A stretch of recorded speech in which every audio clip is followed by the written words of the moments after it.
Hello students.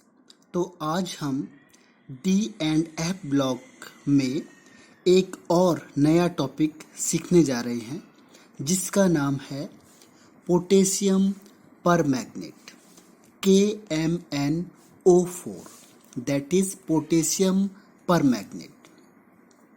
अब potassium permanganate का सबसे पहला मेथड ऑफ प्रिपरेशन ये बनता कैसे है।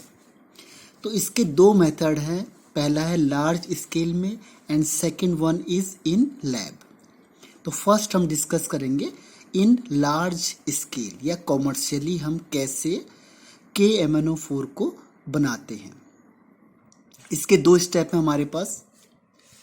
Step first, KMnO4 is fused with basic medium और एल्कली मेटल हाइड्रोक्साइड। जनरली हम लेते हैं यहाँ पे KOH या फिर K2CO3 and an oxidising agent like KNO3। तो ये रिएक्शन देखो, एक्चुअल में क्वेश्चन ये है कि इसमें जो हम और यूज करते हैं दैट इज पायरोल्यूसाइड। ये क्वेश्चन पूछा गया है कि KMnO4 के लिए हम कौन सा और यूज करते हैं। नेम द और through which potassium permanganate is formed, that is pyrolusite MnO2। इसे पायरोलुसाइड कहते हैं और इसका कलर होता है ब्राउन ब्लैक कलर। यानी पायरोलुसाइड में हम बेसिक मीडियम मिलाते हैं KOH या फिर K2CO3 प्लस O2, ऑक्सीजन पास करते हैं इसमें, यानी KNO3 मिलाते हैं। देन पोटेशियम मैग्नेट यानी K2MnO4 is formed. Potassium magnet बनता है फर्स्ट स्टेप में। ये मीन्स डार्क ग्रीन कलर। ध्यान रखना है कलर का भी कि ब्राउन ब्लैक कलर से चेंज हो गया डार्क ग्रीन कलर में। अब इसमें देखो, इसमें क्या होता है, कई बार KNO3 इसको किसी बुक में लिखा होता है, किसी में नहीं लिखा होता है। तो आप कंफ्यूज हो जाओगे कि कहीं पे हमने ये लिखा है, कहीं पे नहीं लिखा है। तो इसका कोई रोल नहीं है, इसका है टू प्रोवाइड ऑक्सीजन ओनली, यानी इसकी वजह से ये ऑक्सीजन मिल रही है। तो एक ही बात है, अगर किसी ने ये तीनों भी लिखा है तो भी राइट माना जाएगा। क्यों? क्योंकि KNO3 ऑक्सीजन प्रोवाइड कराता है, that is why it is called oxidising agent. कोई बुक इसे लिखते हैं और कोई नहीं लिखते हैं, एक ही बात है। यानी ऑक्सीजन यहाँ पे हमें KNO3 से मिलता है। तो स्टेप फर्स्ट में पोटेशियम मैग्नेट यानी डार्क ग्रीन कलर फॉर्म्ड हो गया। स्टेप सेकंड में बहुत सारे तरीके हमारे पास।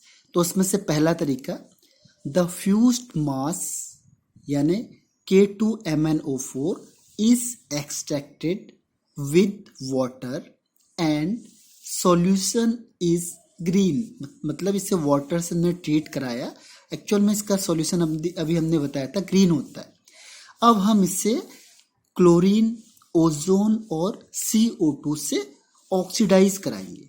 Then K2MnO4 convert into KMnO4 यानी ऑक्सीडाइज हो जाएगा। पोटेशियम मैग्नेट पोटेशियम पर मैग्नेट में कन्वर्ट हो जाएगा when treated with Cl2, ozone और CO2। इसकी रिएक्शन ये है, देखो K2MnO4 plus Cl2 gives 2KCl plus KMnO4। Second one is K2MnO4 plus O3 plus H2O gives 2KMnO4 plus 2KOH plus O2। यहाँ से भी हमें KMnO4 मिल रहा है ओजोन से। O3 means ozone, Cl2 means chlorine and CO2 means carbon dioxide. यहाँ से भी हमें KMnO4 पर्पल कलर का ऑब्टेन हो रहा है। Cl2O3 या CO2 से हमें KMnO4 ऑब्टेन हो रहा है। तो this is the first method.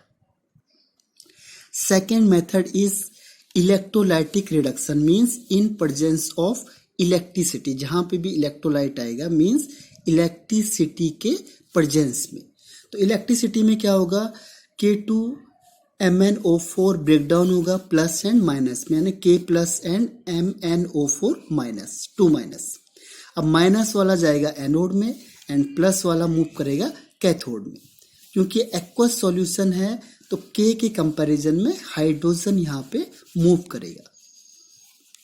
तो एनोड में MnO4 2 minus gives MnO4 minus यानी पर्पल कलर, और यहाँ से इलेक्ट्रॉन रिलीज करेगा, लूज करेगा, और कैथोड में ये इलेक्ट्रॉन को गेन करेगा। तो 2H प्लस इलेक्ट्रॉन गेन करेगा तो हाइड्रोजन गैस फॉर्म्ड होगी। This is the main step. इसमें 2H आएगा, फिर ये 2H कंबाइंड होके हाइड्रोजन बन जाएगा। तो इस तरीके से ये सेकंड स्टेप है। थर्ड वन इज डिसप्रपोर्शनल रिएक्शन, यानी K2MnO4 है, अगर हीट करेंगे तो ये ब्रेक डाउन हो जाएगा MnO2 एंड KMnO4 में। This is called disproportional reaction because एक ही एलिमेंट या कंपाउंड का ऑक्सीडेशन हो रहा है और उसी का रिडक्शन हो रहा है। तो this is called disproportional reaction. And second method is lab method. How can we prepare potassium permanganate in lab?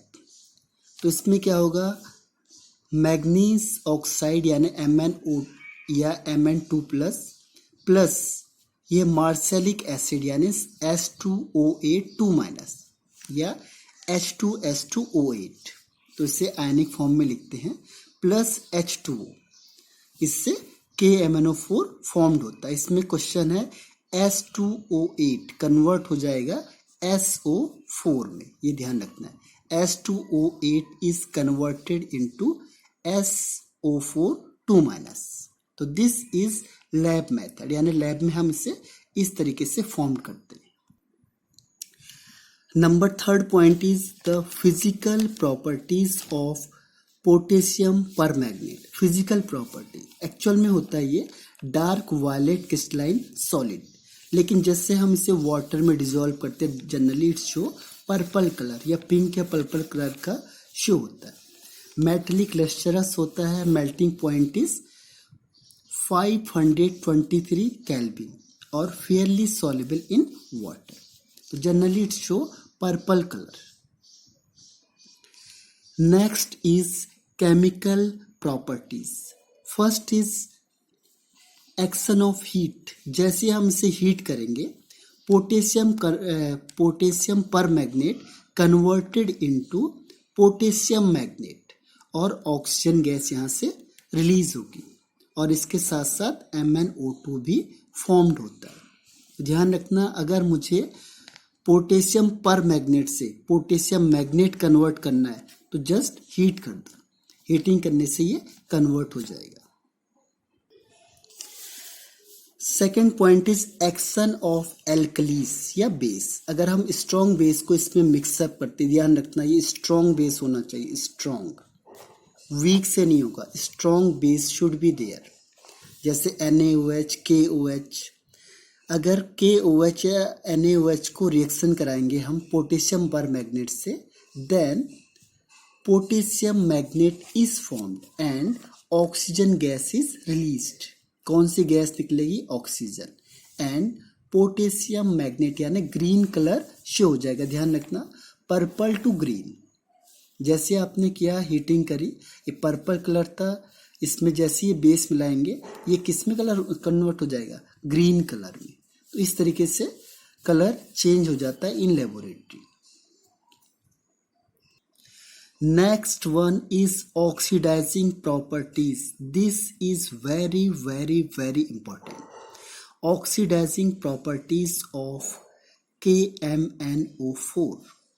तो सबसे पहला है कि जो KMnO4 होता है act as strong oxidising agent या स्ट्रॉन्ग ऑक्सीडाइजिंग प्रॉपर्टी, ये स्ट्रॉन्ग ऑक्सीडाइजिंग एजेंट क्यों होता है?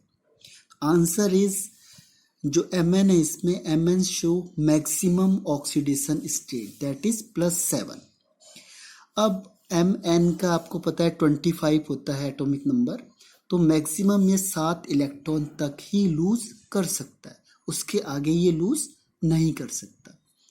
तो अगर ये इलेक्ट्रॉन को लॉस नहीं कर सकता मतलब never act as a reducing agent, यानी रिड्यूसिंग एजेंट को कभी भी एक्ट नहीं कर सकता, ये कभी भी रिड्यूसिंग एजेंट नहीं बन सकता। सेकेंड इज +7 ऑक्सीडेशन स्टेट, मतलब इसका इफेक्टिव न्यूक्लियर चार्ज बहुत ज़्यादा हो जाएगा, because number of proton is 25 but number of electron is 18, यानी इसके पास अब 3 शेल ही बचे हैं, तो इसका साइज बहुत छोटा हो गया, तो इलेक्ट्रॉन को एक्सेप्ट करने की टेंडेंसी इसकी बहुत ज़्यादा हो जाएगी।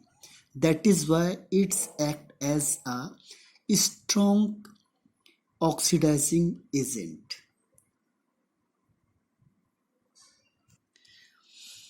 अब नेक्स्ट है इसमें KMnO4 तीनों मीडियम में रिएक्शन करता है, जैसे K2Cr2O7 केवल एक ही मीडियम में रिएक्शन करता है, लेकिन KMnO4 एसिडिक, बेसिक या न्यूट्रल तीनों के तीनों मीडियम में रिएक्शन करता है। तो आपको मैं इसकी बहुत शॉर्टकट ट्रिक बताता हूँ, क्योंकि इसके न्यूमेरिकल क्वेश्चन मोल कॉन्सेप्ट या रिडॉक्स रिएक्शन में है, तो आप उससे इजीली सॉल्व कर सकते हो, क्योंकि यहाँ पे न्यूमेरिकल कम होते हैं। जो न्यूमेरिकल क्वेश्चन आपके हैं वो आप विद इन 1 मिनट में सॉल्व कर लोगे, बस आपको बैलेंसिंग आनी चाहिए। तो आपको शॉर्टकट ट्रिक बताता हूँ। तो शॉर्टकट ट्रिक क्या है, देखिए KMnO4 इसकी ऑक्सीडेशन स्टेट होती है +7, ध्यान रखना KMnO4 oxidation state is +7।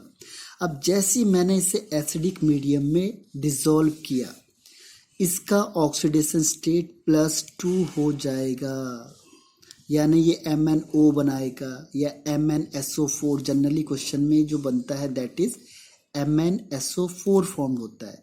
Acidic medium मतलब H2SO4 के साथ रिएक्शन करेगा, H2SO4 के साथ करके ये बनाएगा MnSO4, यानी एसिडिक मीडियम में +2 ऑक्सीडेशन स्टेट इसकी स्टेबल होती है। ये आंख बंद करके लिखना है आपने, acidic medium means oxidation state of Mn is +2। Second one is strong basic medium. अगर strong basic medium means KOH या NaOH होगा, तो it convert into +6 oxidation state, जैसे K2MnO4 2 माइनस है, यानी अभी हमने देखा था कि एल्कली में स्ट्रॉन्ग बेसिक मीडियम में इट कन्वर्ट इनटू K2MnO4 2 में फिक्स है। And third one is weak alkaline solution, weak होंगे जो अगर, या न्यूट्रल मीडियम, वीक और न्यूट्रल मीडियम में इट शो +4 ऑक्सीडेशन स्टेट, यानी MnO2 फॉर्म्ड होगा, तो ये फिक्स है।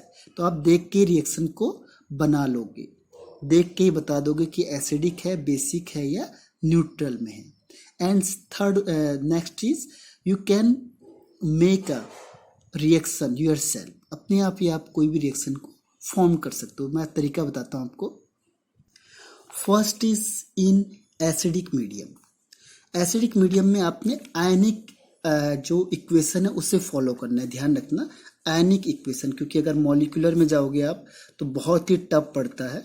तो you can opt ionic equation, you always opt MnO4 minus plus H+, ये एसिडिक के लिए H+ है, और जिसका हमें चेंज करना है, सपोज Fe का करना है, तो Fe2+ गिव्स, अब देखो MnO4 माइनस है जो, ये कन्वर्ट हो जाएगा हर हमेशा Mn2+ में, फिक्स है। इसमें कोई भी डाउट नहीं होना चाहिए। Second is H plus. जो ये H प्लस है ये हर हमेशा वाटर बनेगा, फिक्स है। और third one is Fe2 plus. Fe2 plus का ऑक्सीडेशन होगा और ये बन जाएगा Fe3 प्लस। ये फिक्स ऐसे याद करना है आपने। तो इस तरीके से आप इसका रिएक्शन खुद बना सकते हो, फिर इसे बैलेंस कर सकते हो।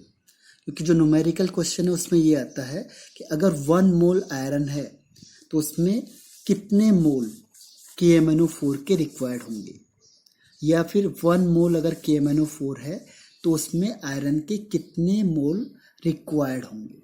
तो ये बैलेंसिंग से होगा। तो आपको ये बैलेंसिंग से सॉल्व करना होगा। तो और इसके सिंपल ट्रिक हैं, जैसे I माइनस कन्वर्ट हो जाएगा I2 में। ऐसी C2O4 2 माइनस, C2O4 2 माइनस ये कन्वर्ट होगा CO2 में। S2 माइनस कन्वर्ट होगा S में। कहाँ पे चेंज करना है आपने? केवल जहाँ पे Fe है। ये दोनों हर एक के लिए सेम रहेंगे, ऐसे ये दोनों भी हर एक के लिए सेम रहेंगे। बस चेंज कहाँ पे करना है? जहाँ पे आपने लेफ्ट में लिखा है इसे यहाँ लिखना है, राइट में लिखा है उसे यहाँ लिखना है। तो इस तरीके से आप सारी रिएक्शन को बना सकते हो।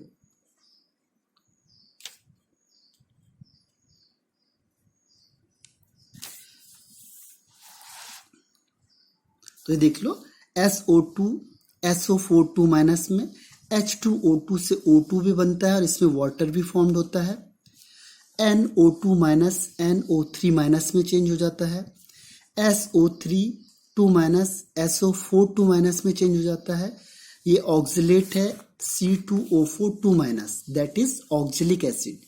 ऑक्सिलिक का फॉर्मूला होता है COOH COOH। अब इससे 2H हटा दिया हमने, तो बन गया C2O4 2 minus, that is oxalate.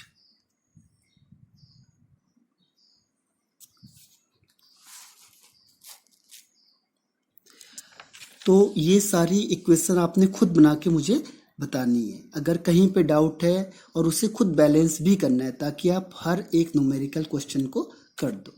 अगर किसी को बैलेंसिंग में डाउट है तो मुझे पूछ सकता है। Next one is molecular equation. अब इसकी मॉलिक्यूलर इक्वेशन बनाते हैं। तो 2KMnO4 plus 3H2SO4 plus 5H2S, ये S2 माइनस के लिए है चेंज।